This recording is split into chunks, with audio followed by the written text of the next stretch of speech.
Welcome to the world of science fiction, where extraordinary tales come to life. Enjoy the journey. The warning klaxon blared through the lucky bastard's cockpit as Nicholas Choice yanked the controls hard to port, barely avoiding the plasma burst that streaked past his viewport. The stolen Orion artifact pulsed an angry red in its containment case behind his seat. "Iris, give me something I can work with here," Nicholas barked at his ship's AI. "Three pursuit vessels maintaining attack formation," Iris replied in her crisp British accent.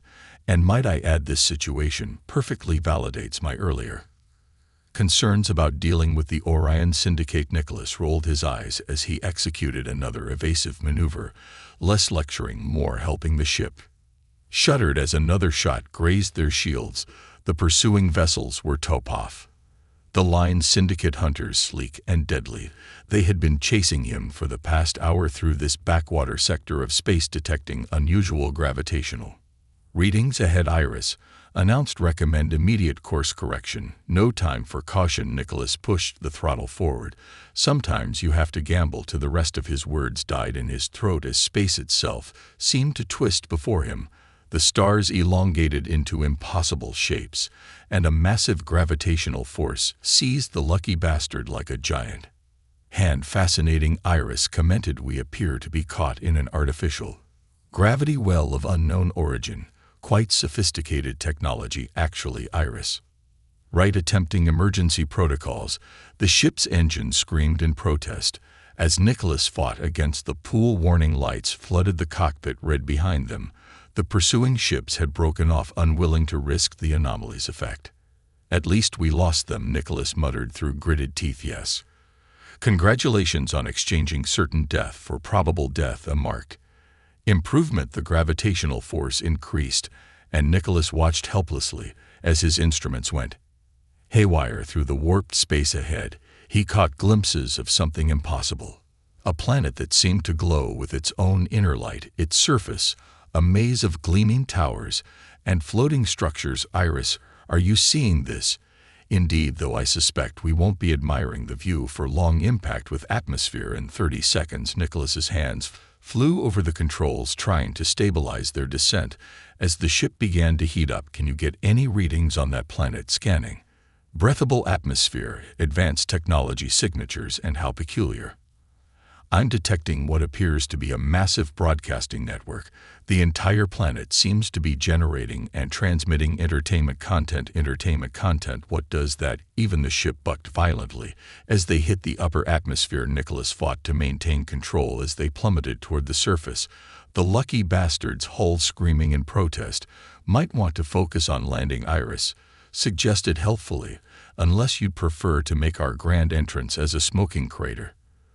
Though I suppose that would make for compelling viewing." Nicholas ignored her as he fought with the controls, watching as the glittering cityscape rushed up to meet them. The lucky bastard's landing gear deployed with a grinding sound that suggested repairs would be needed. Assuming they survived the next few seconds, they hit the ground hard, skidding across what appeared to be some kind of landing pad. When they finally stopped, Nicholas let out a long breath. He hadn't realized he'd been holding well. Iris said brightly, "That was either the worst landing or the best crash I've ever witnessed. I'm not quite sure which." Nicholas unstrapped himself from the pilot's seat, checking the artifact was still secure through the viewport. He could see they landed in what looked like a massive spaceport, but unlike any he'd ever encountered. The whole place sparkled with holographic advertisements and floating camera drones. "Iris, what can you tell me about where we are processing local data streams?" "Most fascinating. We appear to be on a planet called Catharsis." And Iris paused, an unusual occurrence for an AI. "You might want to look at this." A holographic display materialized, showing what appeared to be a newsfeed. Nicholas's eyes widened as he saw his own ship's crash landing playing from multiple angles, complete with dramatic music and floating reaction emojis. "Breaking mysterious stranger makes explosive entrance. Vote now, hero or villain. Early polls favor roguishly handsome danger seeker." "They broadcasting our crash?" Nicholas ran a hand through his disheveled dark hair. "How did they even get footage so fast?" "The entire planet appears to be one massive reality show network," Iris explained. "Everything is broadcast raid and monetized fascinating economic model, actually social currency, based on entertainment value. A loud knock on the ship's hull interrupted her analysis. Nicholas' tensed hand moving to his blaster. Local authorities, Iris reported, though. They seem more interested in getting audience reaction shots than making an arrest. Wonderful. Nicholas checked his reflection in a nearby panel, straightening his leather jacket. How do I look? Like someone who just crashed a spacecraft, though according to local metrics that's apparently working in your favor. Your impromptu landing already has over 1 million likes. With a resigned sigh, Nicholas hit the button to lower the boarding ramp. Immediately, floating camera drones swarmed in their lenses, focusing on him. As he emerged, a crowd had gathered, many holding up personal devices to record. What struck him most was how they weren't running away in fear. They were watching with eager anticipation. Like audience members at a show, a holographic figure materialized before him. A well-dressed male presenter with an impossibly perfect smile. Welcome to Catharsis, mysterious stranger. I'm Click, your primary entertainment liaison. Care to share what brings you to our humble reality sphere? Before Nicholas could respond, a second holographic figure appeared, this one more dramatically dressed with an air of pompous gravitas. Come now, Click, give our unexpected guests some breathing room. Though I must say that entrance was absolutely spectacular. I'm Bait, and I simply must know was that crash choreographed. The timing was impeccable. Nicholas glanced between the two eye hosts, trying to get his bearings. Look, I appreciate the welcome, but my ship needs repairs, and I've got some pressing business to attend to. Ooh. Mysterious Click clapped his holographic hands. The audience loves a man with secrets, don't they, folks? The crowd cheered on cue, and floating displays showed real-time approval ratings climbing. If you'll excuse me, Nicholas tried to push past the holograms, only to find his path blocked by more camera drones. At least give us a name, Bait called out. The viewers are dying to know Nicholas' choice, he replied, figuring there was no point in lying when everything was being broadcast anyway. Now if someone could point me toward the nearest repair facility. Choice, what a perfect name for our newest player, Click announced to the cameras. And speaking of choices, folks, don't forget to cast your votes on what our mysterious visitors should do next. Floating displays showed a real-time poll. 1. Explore the Grand Plaza, 43%. 2. Visit the repair district, 12%. 3. Check out the local entertainment scene, 45%. Nicholas groaned internally. He needed to fix his ship and figure out what to do with the stolen artifact before the syndicate tracked him here. But as he looked around at the eager faces and hovering cameras, he realized he might need to play along with this bizarre world's rules, at least for now. The Grand Plaza it is, he announced. Earning cheers from the crowd, the approval ratings picked up another notch. Splendid choice, Bit boomed, and perfect timing. You won't want to miss today's main event at the Pillar of Reversal. As Nicholas let himself be guided by the enthusiastic crowd, Iris' voice came through his earpiece. I'm analyzing the local information networks. This place is unusual. Everything runs on social metrics, currency, social status, even basic rights, all determined by entertainment value and audience approval. Great, Nicholas muttered under his breath. So I'm stuck in a plain seas reality show. Look on the bright side, Iris replied. At least the syndicate hunters can't follow us through that gravity anomaly, though I suspect we may have jumped from the frying pan into what appears to be a rather elaborate fire. The crowd led him through streets that seemed designed specifically to be filmed. Every building sparkled with holographic displays showing various channels of entertainment. Citizens walked about wearing accessories that displayed their personal rating scores, and Nicholas noticed how those with higher numbers were treated with immediate difference. As they approached the Grand Plaza, he saw it, a towering obsidian structure that rose from the center of the square, the Pillar of Reversal, and chained to it, Nicholas stopped dead in his tracks. The woman bound to the pillar was unlike anything he'd ever seen. Her skin was a deep, rich purple that seemed to shimmer in the planet's artificial lighting. Silver hair cascaded down her back, and when she raised her head, her golden eyes seemed to pierce right through him. Her figure was athletic yet graceful, confined in what appeared to be some kind of ceremonial dress that managed to be both elegant and reveal-feeling. But it was the look in those golden eyes that caught him, pride, defiance, and something else a dangerous intelligence that seemed to be calculating every possibility. "Ah, you've noticed our latest attraction," Click materialized beside him. The once great Rena Grinnis charged with treason against the show system itself. Treason. Nicholas couldn't take his eyes off her. What did she do? Attempted to expose alleged corruption in our perfect entertainment ecosystem. Bait appeared on his other side. Now she faces the ritual of reversal, bound until someone chooses to free her and bind themselves to her fate.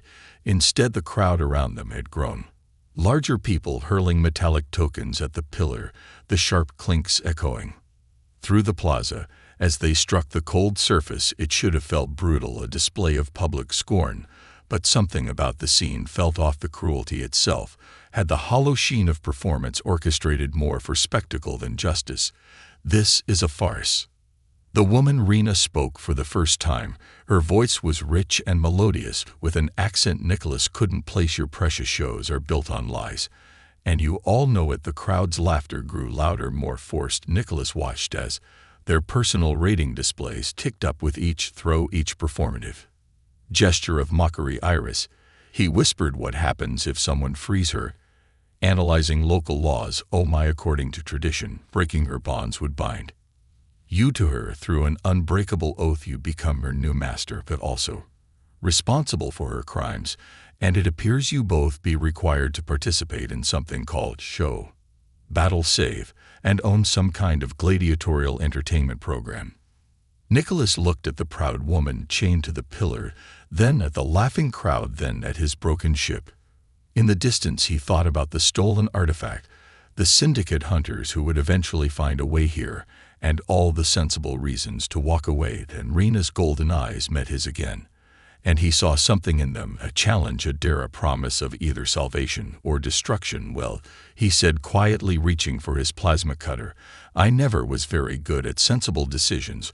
"Wait," Iris's voice hissed in his ear. "Nicholas, the local data streams indicate this could trigger a massive—" But he was already moving. The plasma cutter hummed to life in his hand as he strode toward the pillar.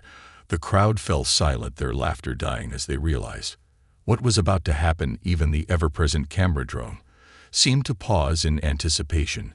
"Are you sure you want to do this?" Rena asked quietly as he approached her, golden eyes studying him intently. "Once those chains break, there's no going back." Nicholas gave her his best roguish grin. "Would it help if I said I had a plan?" "Do you almost never?" "I'm still alive, so that's working out so far." A slight smile tugged at the corner of her purple lips. "You're either very brave or very foolish.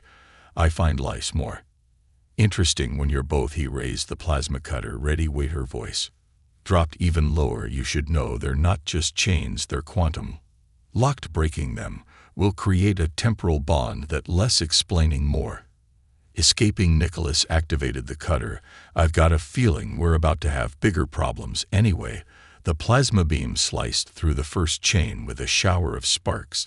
The moment it broke, something strange happened. A pulse of energy rippled through the air, and Nicholas felt an odd sensation, like a thread being woven between his consciousness and Rena. Click and Bait materialized nearby, their holographic forms practically vibrating with excitement. "Ladies and gentlemen," Click announced, "we're witnessing history, an unprecedented activation of the reversal ritual.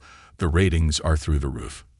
Bait added, "Keep those reactions coming, viewers." Nicholas cut through the second chain, then the third. With each break, the strange connection grew stronger. He could almost feel Rena's emotions, now a mix of relief, anxiety, and something else, a fierce determination that matched his own. As the final chain fell away, Rena stepped forward, rubbing her wrists. Then, to Nicholas's surprise, she dropped to one knee before him. "By the ancient laws of catharsis," she declared, her voice carrying across the now silent plaza, "I, Rena Grinnis, bind myself to you. My fate is yours, my strength is yours until death breaks our bond, or you choose to release me. Please tell me this isn't a marriage proposal." Nicholas muttered, "I usually like to get dinner first." A flash of amusement crossed her face, but she maintained her formal pose. "Rise or fall, glory or shame, your path is now mine, Master." "Yeah, we're definitely going to have to workshop that title." Suddenly,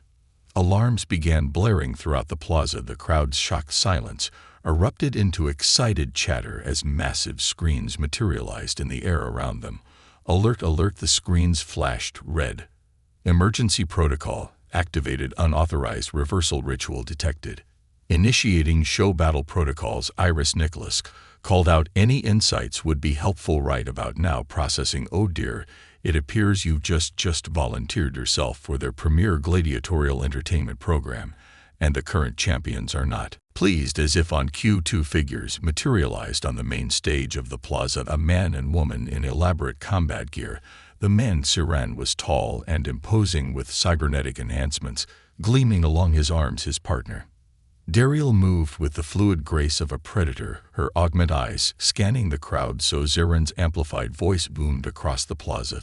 Someone thinks they can just walk in and challenge the natural order of our show. Darrell's laugh was like ice. How romantic. Another fool thinking he can save the traitor. She blew a kiss to the cameras. Should we show them what happens to challengers, darling? Oh, this is going to be spectacular. Click appeared between the two pairs. Ladies and gentlemen, we have our next show battle lineup. The undefeated champions versus our mysterious crashlander and the freed prisoner. Place your bets. Now Bait materialized beside him. Will love triumph over experience? Will chaos overthrow order? Don't forget to smash that like button. Nicholas leaned closer to Rena. I don't suppose there's a way to politely decline. No. She stood, moving to his side. But I should warn you, I'm not very good at being the submissive servant. Thank God for that. I'm terrible at giving orders. He watched as more security forces began to surround the plaza. Any chance you have an escape plan already working on one? Her golden eyes scanned the crowd. But first, do you trust me? I just met you. That's not a no. Nicholas sighed. Well, I did just bind our fates together with chains, so sure, why not? Without warning, Rena grabbed his collar and pulled him into a kiss. Her lips were surprisingly warm, and for a moment Nicholas forgot about everything else, the crowd, the danger, even the stolen artifact on his ship. Then she pulled back, leaving him slightly dazed. What was that for? She smiled, and for the first time it reached her eyes. Ratings in this world. Everything is about the show. And now she glanced at the floating displays, showing their approval number skyrocketing. We have enough social currency for this. Rena raised her hand, and suddenly the plaza's holographic systems went haywire. Screens flickered, drones spun in confusion, and even Click and Bait's forms began to glitch. You hacked the system with a kiss. Nicholas couldn't help but be impressed. No, I hacked it days ago. I just needed enough audience approval to activate the override. She grabbed his hand. Now run.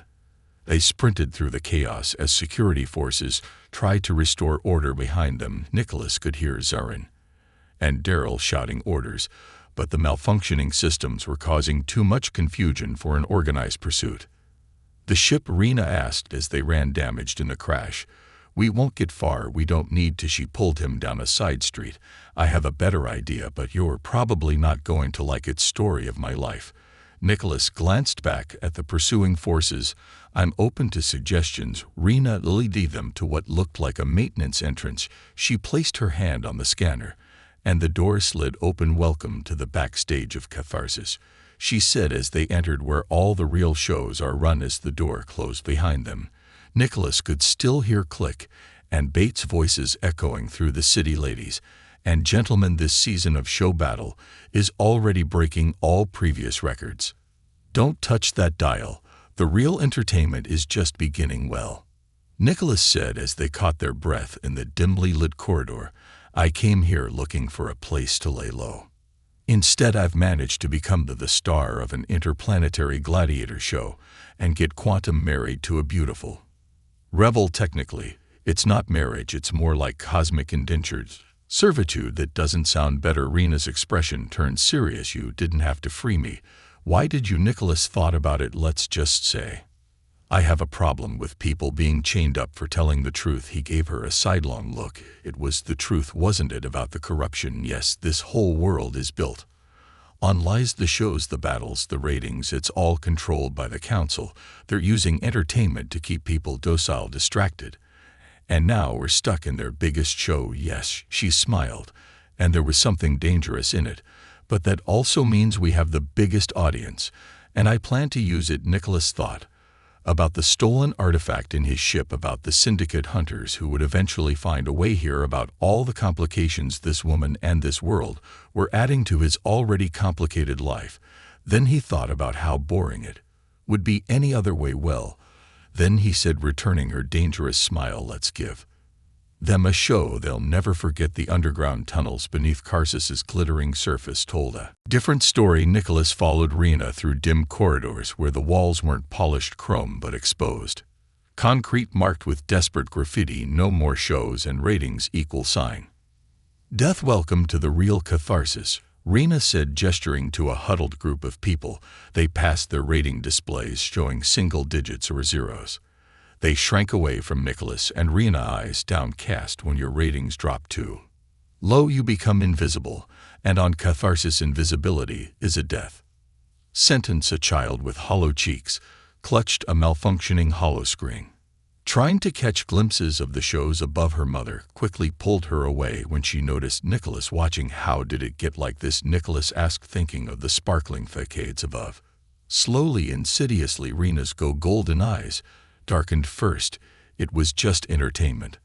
Then it became currency. Finally, it became everything. She stopped at a heavy door, placing her palm on the scanner. The council calls it engagement-based evolution. I call it systematic oppression through distraction. The door opened to reveal what appeared to be a command center filled with old but functional equipment. Screens showed various feeds from around the city, including their own dramatic escape from earlier. You're safe house? Nicholas asked. More like Resistance headquarters. Rena activated a central console, though resistance might be too generous a term for what's left of us. Speaking of what's left, Nicholas leaned against a desk. You still haven't told me who you really are, besides being the most wanted woman on a planet of perpetual reality TV. Rena was quiet for a moment, her purple skin catching the blue light of the screens. I was born into the council elite. My father helped design the original rating systems. She laughed bitterly. The great irony is that he thought he was creating a perfect democracy, where everyone's voice would count. What went wrong? Everything. She pulled up archived footage on the main screen. Watch. The footage showed a younger Rena in formal council attire addressing what appeared to be a government assembly. The rating system is being manipulated, her recorded voice declared. The council isn't just controlling the shows, they're using them to control thought itself. Every like, every view, every trending topic is engineered to the footage cut off as guards rushed the podium. That was 6 months ago, Rena said quietly. Before they branded me a traitor. Before they. She trailed off, her hand unconsciously touching her neck where the chains had been. Your own father voted for your punishment. He had to maintain his rating. Her smile was sharp as broken glass. Family means nothing here, only the show matters. A distant explosion rocked the bunker, causing the screens to flicker above them. They could hear the muffled sound of crowd cheers. Another elimination round, Rena explained grimly. When ratings drop too low, contestants are forced into death matches. The winners get a rating boost, the losers. She gestured to a screen showing medics carrying away a covered body, while the crowd cheered. Nicholas felt the stolen artifact in his jacket grow heavier. I've seen my share of corrupt systems, but this your turn. Rena turned to him, her golden eyes piercing. What's your story, Nicholas? Choice. What kind of man crashes onto a strange planet and immediately frees a condemned prisoner? The charming kind.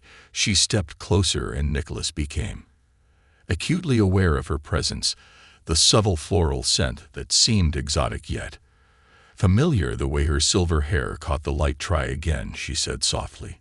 Nicholas sighed. Former Earth Force test pilot, got tired of following orders that didn't make sense, started following my own moral compass instead. Turns out that's bad for military career advancement. And now you're a smuggler. Freelance procurement specialist, he corrected with a grin. Though right now I might be in a bit of trouble with the Orion Syndicate. The artifact you're carrying, Rena nodded toward his jacket. I can feel its energy signature, some kind of quantum tech. Nicholas pulled out the small container inside. A crystalline device pulsed with an otherworldly light. Supposedly it can manipulate reality on a fundamental level. The Syndicate wanted I decided they shouldn't have it, a thief with principles, says the aristocrat leading an underground resistance. Their eyes met, and something electric passed between them. The quantum bond they shared seemed to hum with unspoken understanding. Rena moved even closer, her voice dropping to a whisper. You know what happens next? They'll force us into the show battle. Xiron and Daryl won't just try to defeat us, they'll try to break us, make an example of us. Then we'll have to be more entertaining than them. Nicholas reached out, brushing a strand of silver hair from her face.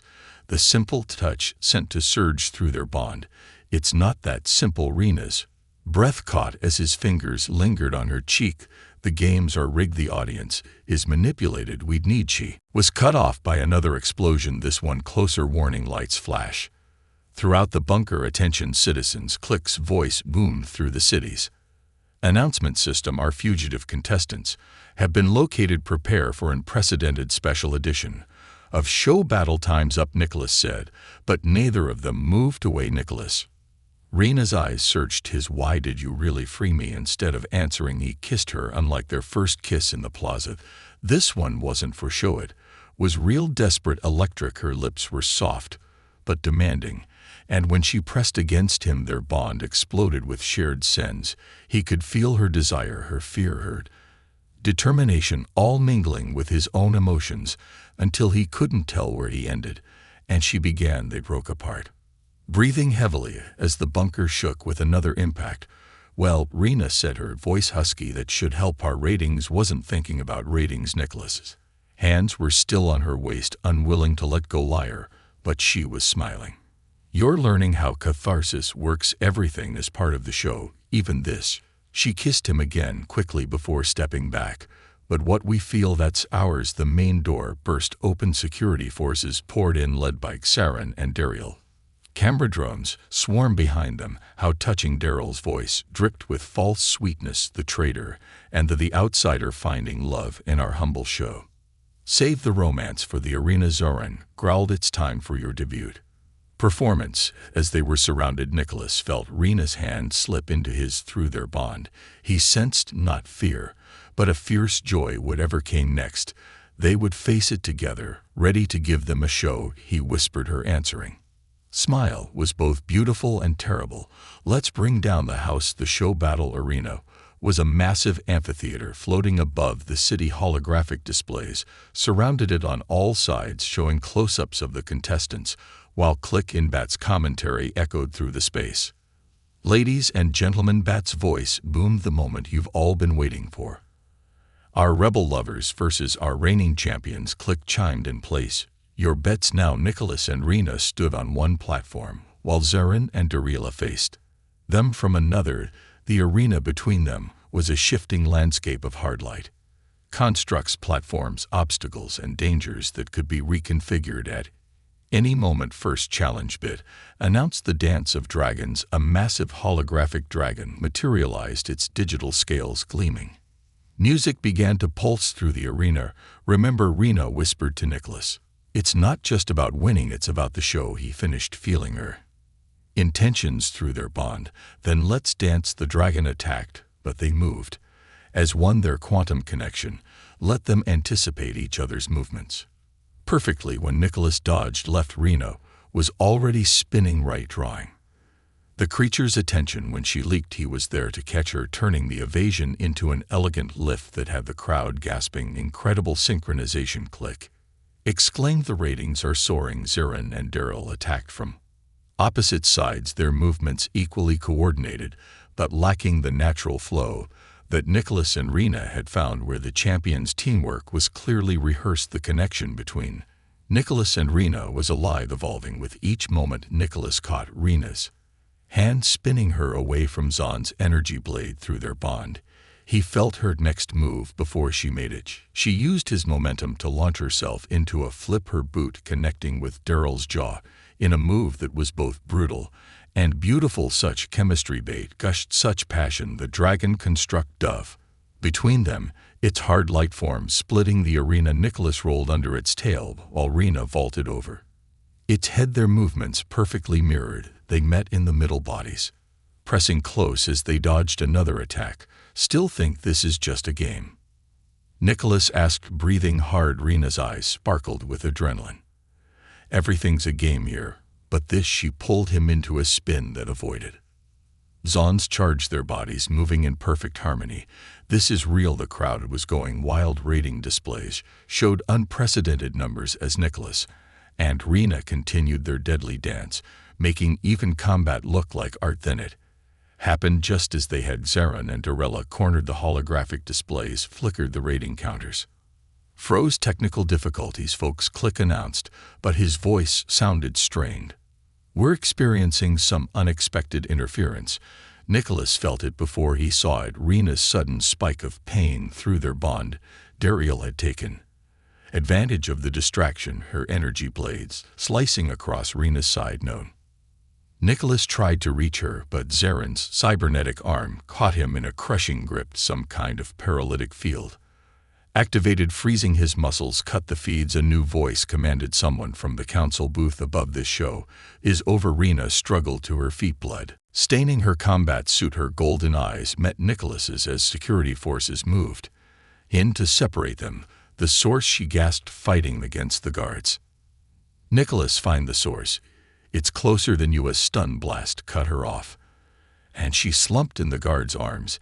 Take them to separate containment cells, Zarin ordered, his perfect showman's mask finally cracking into something ugly. The council wants to debrief them personally. As they dragged Nicholas away, he could still feel Rena through their bond, unconscious but alive. The connection between them pulsed with shared pain and a determination that couldn't be suppressed. The last thing he saw before they knocked him out was Click and Bates' holographic forms flickering in with what almost looked like concern, and the rating display showing one final surge of numbers. Before going dark, their performance might have been cut short, but Nicholas had a feeling the real show was just beginning. Cold rain pelted Nicholas's face as consciousness returned. He lay on broken concrete, surrounded by twisted metal and crumbling ruins. The pristine city of Catharsis glowed in the distance like a malevolent stist, its broadcast towers piercing the dark clouds above. His head throbbed as he pushed himself up, taking in his surroundings. The ruins stretched for miles, collapsed buildings, rusted vehicles, and something that made his blood run cold. A half-buried sign reading, "Welcome to New Chicago." That's impossible, he muttered, wiping rain from his eyes. His wrist computer still worked, and when he checked the date, the numbers hit him like a physical blow. March 15th, 2350. No, that can't be right. But as he looked around again, everything shifted into terrible focus. These weren't alien ruins.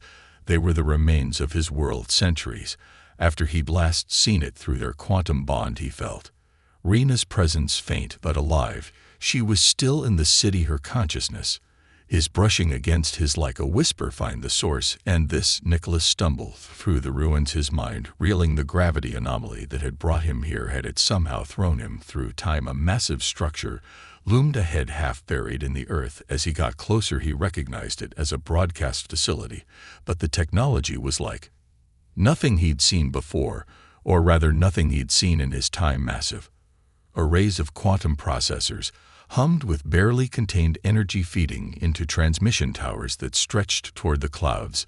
The source, he breathed.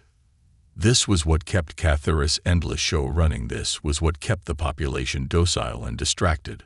While the council lived like gods, his hand went to the stolen artifact in his jacket. The quantum device pulsed with energy that seemed to resonate with the facility systems. Whatever it was, it had been powerful enough to punch a hole through time. And now, time to end the show, he said, pulling out his plasma cutter. The facility security was minimal. Why guard something in a zone where no one dared to venture? Nicholas made his way through darkened corridors until he found what had to be the main control room. Massive screens showed feeds from across Catharsis, including one that made his heart stop. Rena in some kind of medical chamber, her vital signs weak but stable. Hang on, he whispered, though he knew she couldn't hear him. Just a little longer. The quantum core of the broadcast system dominated the center of the room, a pillar of pure energy that pulsed with the same frequency as the artifact. Nicholas studied the setup. His test pilot's training helped him understand the basic principles. The core was using quantum entanglement to maintain the broadcast network, keeping millions of minds Locked into the show, he pulled out the artifact and his plasma cutter. The plan was simple if suicidal: use the artifact's reality warping properties to destabilize the core, then trigger an overload with the cutter. The resulting quantum cascade would bring down the entire network. As he worked, the screen suddenly flickered to life. The Council's broadcasts were starting. Citizens of Catharsis, the Council speaker's voice boomed tonight. We celebrate a new era. Our beloved rebels have seen the light. Nicholas Choice and Rihanna Grenis will join us as the new faces of our eternal show. The cameras cut to Rihanna, now conscious in her chamber. Her eyes blazed with defiance.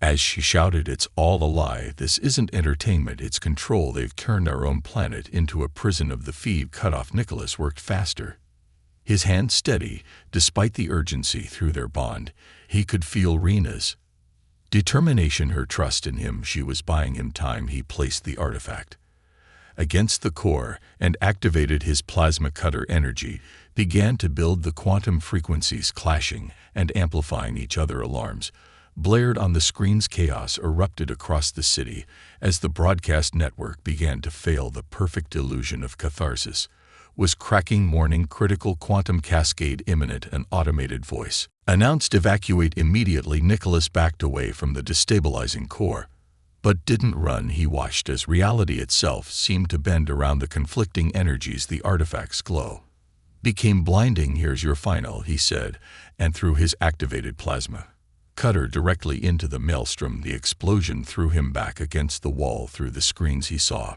broadcast towers across the city start to collapse. The quantum network that had held millions in for generations was unraveling, and through the bond he felt Rena's triumph as she broke free from her chamber. The Council's control was breaking. The show was ending. The city erupted into chaos as Nicholas made his way back through the ruins toward catharsis. He saw the transformation through the remaining functional screens. People stumbled through the streets like sleepwalkers, awakening, their rating displays flickering and dying. Some wept. Others screamed in rage. Crowds formed, first in confusion, then in growing anger. As the truth of their imprisonment became clear through their bond, he felt Rena leading the charge. She had gathered the underground resistance, and they were storming the Council's towers. The elite guards, without their precious rating system to maintain order, were overwhelmed by sheer numbers. Nicholas reached the city limits just as the Council members tried to flee in their private shuttles, but they had forgotten one crucial detail. Their ships ran on the same quantum network. He had just destroyed. The vessels crashed back to Earth, leaving their occupants to face the fury of the people they had enslaved for so long. He found Rena in the central plaza, where everything had begun. Her purple skin was streaked with dirt and blood, but her golden eyes blazed with victory when she saw him. Their bond surged with shared emotion. "You did it," she said, pulling him close. Her voice was rough, exhausted, but filled with something real: relief, disbelief. "Something deeper. You actually did it." "No," he corrected, meeting her eyes. "We did." He squeezed her hand, their bond trembling with shared warmth, pain, and the unspoken truth between them. "But Rena," he hesitated for a moment, steadying himself. "This is Earth, my Earth. I don't know how, but somehow I ended up in the future, my own future." Rena froze for just a second. In her golden eyes, he saw something flicker: surprise, understanding, and a quiet, almost bitter recognition. "I suspected." Her voice was low, almost uncertain, and he felt it through their bond as much as he heard it, a deep, lingering doubt that had been gnawing at the edges of her mind long before now. She exhaled sharply, glancing away as if the weight of it had just become real. "I never had proof, but sometimes things didn't add up." Artifacts buried too deep for our history to explain. Ruins with technology we were told never existed, and when they sentenced me I searched for answers. The Council erased so much, but something in their records felt wrong, like they were hiding a past no one was meant to remember. Her gaze locked onto his again, intense, searching. "And then I met you, and I felt." She broke off, her fingers tightening around his. "I didn't know what it meant until now." Nicholas felt the gravity of it settle over them. The pieces had been there all along, scattered clues buried in their world's forgotten ruins, in the things that didn't quite fit. And Rena, she had felt it too, sensed the fractures in the truth even before he arrived. That gravity Anomaly, she continued almost to herself. Now whatever it wasn't natural. And if it was some kind of defense system from the old world, then maybe. She stopped shaking her head. I don't know. I just know this, the council used it. They built their empire on whatever it was. And if Earth had something that powerful, it means there was something worth protecting. Nicholas let out a slow breath, his mind reeling, but his hand stayed in hers. Their bond pulsed with the weight of the revelation. Then we end it, he said simply, for good around them. The city was transforming without the constant broadcasts and rating systems. People were being forced to look at each other, to talk, to face reality for the first time in generations. It won't be easy, Rena said, watching the chaos. They don't know how to live without the show, without ratings to tell them their worth. Then we'll help them learn. Nicholas looked at the fallen towers, the confused crowds, the first real sunrise he'd seen since arriving in this twisted future. It's still Earth, still home, just needs some fixing up. And what about you? Rena turned to him, her expression serious. You're a man out of time. You could try to find a way back. Nickel pulled her closer, feeling their bond pulse with shared emotions. I think I ended up exactly when and where I needed to be, he grinned. Besides, someone has to help you keep this revolution on track. Is that what we're calling it, a revolution? Well, it's definitely better ratings than systematic dismantling of a dystopian entertainment empire. She laughed, the sound pure and free, without any cameras to capture it. You're still thinking in their terms, old habits. He looked around at the changing city. Speaking of which, what do we do with all this? The technology, the infrastructure. We rebuild, Rena said firmly, not as a show, but as a real society. The quantum network can be repurposed for communication, education, actual connection, instead of constant performance. She smiled. And I know just the former test pilot to help design the new systems. And what about us? Nicholas asked, though their bond told him everything he needed to know. No more scripts, no more ratings. She kissed him.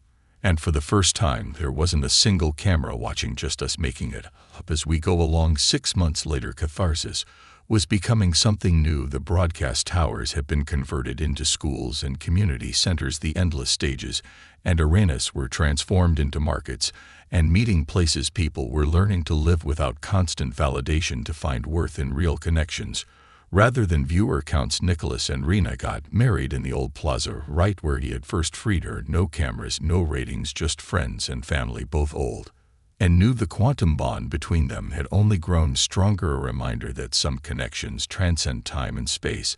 Sometimes late at night, Nicholas would look up at the stars and wonder about the path that had brought him here. The stolen artifact had been destroyed in the explosion, taking with it any chance of returning to his own time. But as he felt Rena's presence through their bond, as he watched the city heal and grow, he knew he was exactly where he belonged. This wasn't the end of their story. In many ways, it was just beginning. But whatever came next, it would be real, unscripted, and entirely their own. You know, sometimes stories just happen. You think you're writing about spaceships and gladiators, and suddenly you're exploring what it means to be human in a world obsessed with performance and validation. I rewrote parts of this story more times than I care to admit. Each time it felt like it was missing something, that spark that makes a story feel real, lived in, true. The characters kept surprising me, taking turns I hadn't planned, showing depths I hadn't expected. Nicholas and Rena's story became more than just another sci-fi romance. It became a mirror reflecting our own world's relationship with social media, entertainment, and the constant pressure to perform. Did I get it right? Honestly, I'm not sure. Stories are like quantum entanglement. They exist in multiple states until observed. Your reading of it might be completely different from what I intended, and that's exactly how it should be. So if you loved it, hated it, or felt something in between, let me know. If you thought it was good, tell me why. If you thought it was garbage, tell me that too. After all, isn't genuine connection what this whole story was about? Just maybe don't rate it with likes. I think we've all had enough of those. The author